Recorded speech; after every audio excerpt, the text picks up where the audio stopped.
Après Jim Jarmusch, son casting 5 étoiles et ses zombies en ouverture, le Festival de Cannes a proposé hier une montée des marches inédite avec la projection du film de Lajli, Les Misérables.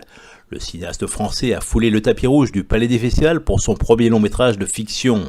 Lajli n'en est pas pour autant à son coup d'essai et s'était révélé avec des documentaires en immersion comme 365 jours au Mali ou 360 jours à Montfermeil qui offraient un regard singulier sur les émeutes de banlieue en 2005.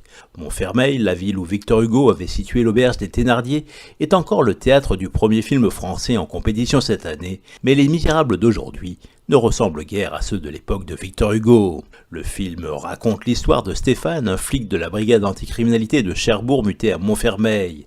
Pour sa première journée en forme de bizutage dans le 9-3, ses collègues l'embarquent pour une patrouille au cœur d'une cité sous la coupe des frères musulmans d'un côté et des trafiquants de drogue de l'autre. Une cité où les jeunes ados sont souvent livrés à eux-mêmes. Leur désœuvrement les pousse parfois à faire des conneries et l'une d'entre elles va dégénérer et se terminer par une bavure policière. Une bavure filmée par un drone, ce qui va générer une situation qui deviendra vite incontrôlable.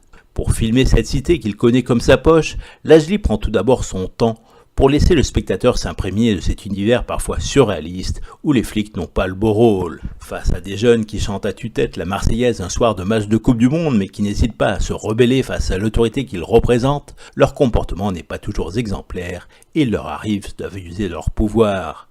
Pour autant, Lajli ne leur jette pas totalement la pierre et met en lumière les situations souvent improbables auxquelles ils sont confrontés, ainsi que leurs conditions de vie difficiles qui en font aussi quelque part des misérables. Au fil de l'enchaînement des événements, le film va ensuite s'accélérer pour monter crescendo jusqu'au dénouement final. Avec son regard avisé sur le monde des banlieues et sa triste réalité, Lajli parvient à captiver le spectateur et à susciter son intérêt. Sa place en compétition à Cannes n'est pas usurpée, même s'il aura sans doute du mal à se faire une place au palmarès.